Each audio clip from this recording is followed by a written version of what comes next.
many questions. There's so much to learn that I don't know. I don't have a direction, but God, I know you show me where to go. You help me to see the best I can be. Now there's no stopping me. I wanna go further, I wanna go faster. God, your wisdom is all that I'm after. I wanna dig deeper, can't wait any longer. God, I know that you're making me stronger. Further, faster. I wanna go further. I wanna go further, faster. I've got so many questions. There's so much to learn that I don't know. I don't have a direction, but God, I know you'll show me where to go. You help me to see the best I can be. Now there's no stopping me. I wanna go further, I wanna go faster. God, your wisdom is all that I'm after. I wanna dig deeper, can't wait any longer. God, I know that you're making me stronger. Further, faster. I wanna go further. I wanna go further, faster. Your way is the good life. Won't you show me? Won't you show me? Lead me to do what's right. Won't you show me? Won't you show me? Your way is the good life. Won't you show me? Won't you show me? Lead me to do what's right. Won't you show me? I wanna go further, I wanna go faster. God, your wisdom is all that I'm after. I wanna dig deeper, can't wait any longer. God, I know that you're making me stronger. I wanna go further, I wanna go faster. God, your wisdom is all that I'm after. I wanna dig deeper, can't wait any longer. God, I know that you're making me stronger. Further, faster. I wanna go further. I wanna go further, faster.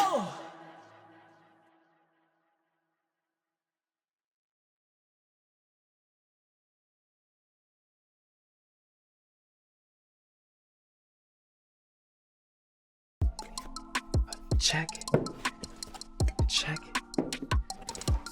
Wait, where's the food coloring?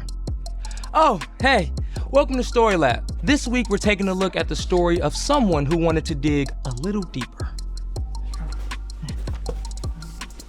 Aha! Food coloring. Whew. Food coloring and Story Lab are like PB&J.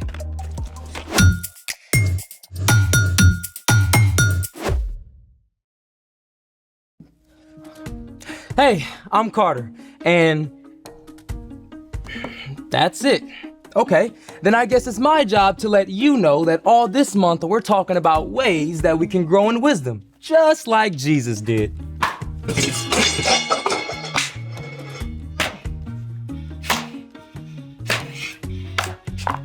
And I'm Zeke. Little late, superhero. What? You said we're taking a deep dive into the ocean today, so I'm ready. I meant deep dive into knowledge about the ocean, not actual water. Oh, so I don't need a snorkel? We're only using this much water. Well, let's make it. Today, we're exploring the ocean layers on land. We'll use our imagination and some of these supplies. For this activity, we will need 5 jars of water, sea salt, food coloring, scrap construction paper, and a syringe with a tube, or a funnel and a large straw will do. Is this for breathing underwater? First things first. Step 1, add salt. This first jar will get no salt, the next will get 2 spoonfuls, then 4, then 7, then 9.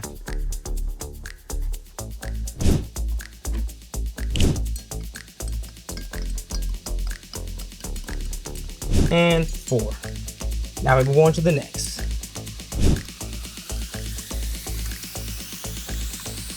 And 7. All right, and the last one.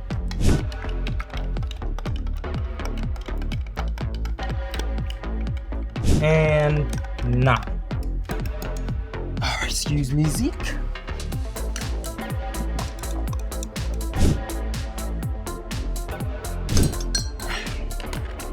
Hey, the ocean is saltwater, right? Yep, but we're also adding salt to increase the density of the water. Density just means how tightly the molecules are packed together. Since the different layers have different densities, they'll stay separate. Which brings us to step 2, coloring our layers.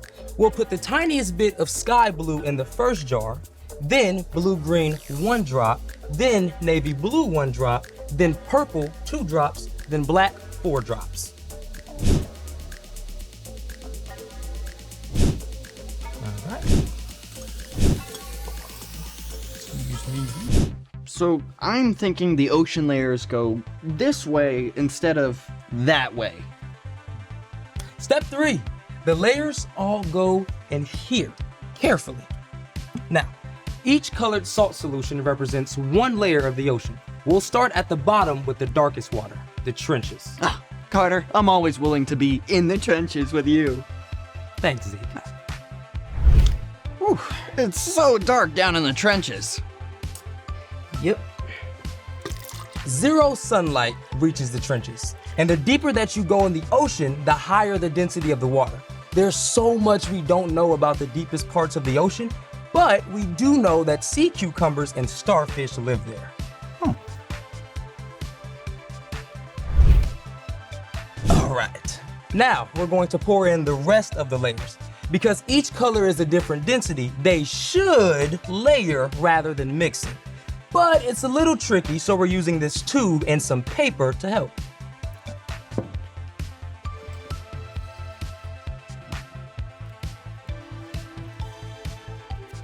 There. All right, next layer, the abyss. I feel like we're doing very delicate sea surgery. Peering into the depths of the abyss. This zone is where many types of squid and shrimp live.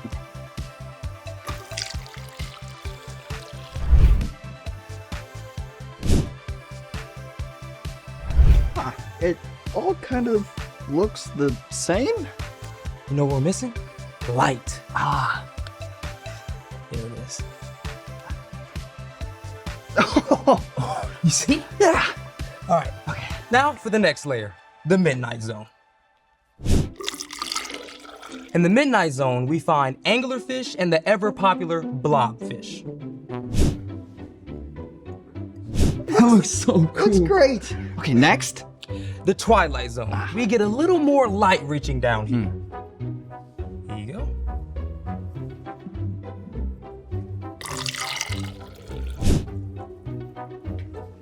The Twilight Zone, home of jellyfish and octopuses, octopi, octopodes. All right. And finally, the sunlight zone, our lightest solution both in color and density. You ready? Yep. Sunlight. Almost done. Yep.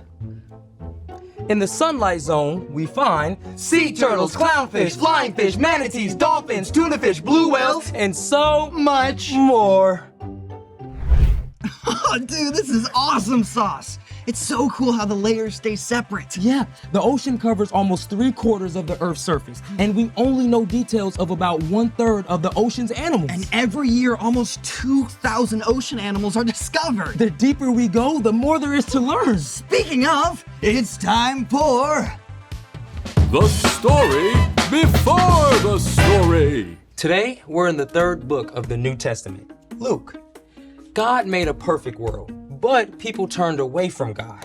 From the very beginning, God had a plan to restore us to relationship. Even when the people turned away over and over again, God remained faithful. At the perfect time, God sent a rescuer in the form of a baby, God's very own son, Jesus. Even though he was God's son, Jesus was born to an ordinary family in an ordinary town. Which is where our story starts. Take it away. Hey everyone, I'm Brian. Jesus grew up in an everyday family in a small town. His family had traditions, just like families today do special things each year to celebrate holidays. Every year, Jesus and his family would travel to Jerusalem to celebrate the Passover. During Passover, the Jewish people remembered how God delivered them from enslavement in Egypt. When Jesus was 12 years old, he journeyed to Jerusalem with his family, as usual. They probably spent the week with family and friends and very likely shared a special Passover meal together. At the end of the week, Jesus' family started the long trip home. But after the first day of travel, they discovered something. Jesus was nowhere to be found. You told him when we were leaving, right? Of course I did. Everybody knew. Mary and Joseph had probably assumed Jesus was with cousins or friends somewhere in the group of travelers. No one has seen him all day. Did we really leave him behind in Jerusalem? We have to go back, right now. Mary and Joseph raced the whole way back to Jerusalem. By this time, 12-year-old Jesus had been without his parents for several days. Any news? Nothing. None of our family or friends have seen him anywhere. He's got to be somewhere. We haven't looked there. The temple? At last, Mary and Joseph climbed up to the temple, and sure enough, Jesus, my son! Jesus, have you been here all this time? This young man has been asking us questions. Pretty impressive ideas, too. We're frankly amazed by what he understands. Jesus, we've been looking everywhere. Why didn't you tell us where you were going? Why were you looking for me? Didn't you know I had to be in my father's house? It's time to go home now. Come back anytime. Jesus returned home to Nazareth with his parents and continued to obey them. As he grew up, he became wiser and stronger and more pleasing to God and to people. The end. That's crazy. Jesus was without his parents for days in a big city. What did he eat? Where did he sleep? Well, Luke does not record that part of the story. So what's our part in the story? Jesus is God's own son, and he looked for and grew in wisdom. Now, if Jesus did that, then it's definitely important for us to look for wisdom too. Wisdom is finding out what you should do and doing it. Okay, I know how to look for stuff like my shoes. But how do we look for wisdom? Oh, well, you can think of wisdom like a buried treasure that you really have to dig for. Wisdom isn't just being smart or knowing things. Wisdom is knowing what to do with what you learn. Yeah, like I can know that eating veggies will help me stay healthy, but that doesn't matter if I keep scarfing down junk food. You gotta actually eat those carrots and hummus. Great example. You can also gain wisdom from your mistakes. I put off studying for a test last week. Then I had to stay up super late to study, and I was so tired I didn't do great on the test anyway. So wisdom for you will be starting to study ahead of time for the next test.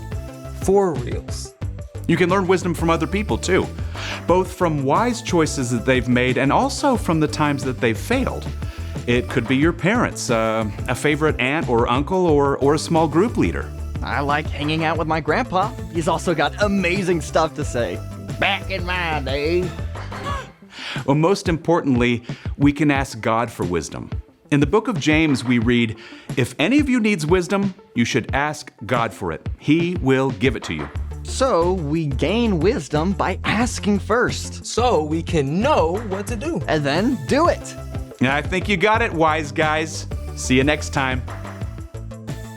So, here's the thing. Wisdom is worth searching for.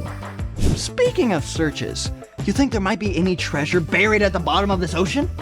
As a matter of fact, there is. Are you joking? For reals? Yeah, I buried our lunch money in quarters. Oh, we get to dig for buried treasure. Thanks for joining us in the Story Lab. See you next time. Okay, should we use the syringe? Or maybe the tiniest shovel. Why not both? All right, let's do it.